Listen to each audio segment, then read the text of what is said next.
Nasabi po sa akin na merong rally sa November 14, 15, 16 at hindi lang sa INC no, kundi mga iba't ibang mga grupo ang magra-rally. Hindi lang sa 14, 15, 16 na meron pang mga susunod na mga araw ngayong buwan ng Nobyembre na merong rally ang mga kababayan natin.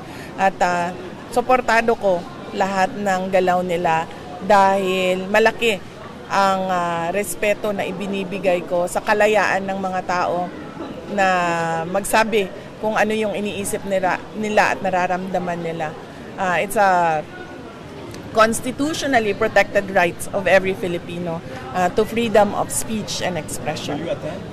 Hindi naman yung INC mismo ang nag-imbita sa akin, no? Madami sa mga kaibigan ko, kakilala ko ang pupunta at makikilahok doon sa malawakang rally at sinasabihan nila ako na pwede akong sumama at sinasabi ko rin sa kanila na oo, pag magkaroon ng time isasama ako.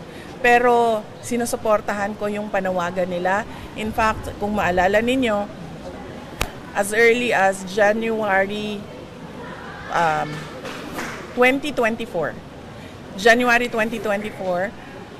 nananawagan na ang maisog doon sa Davao City ng transparency, accountability, and peace and security. At ito din yung panawagan ng mas maraming kababayan na natin ngayon, hindi lang ng mga tiga Davao.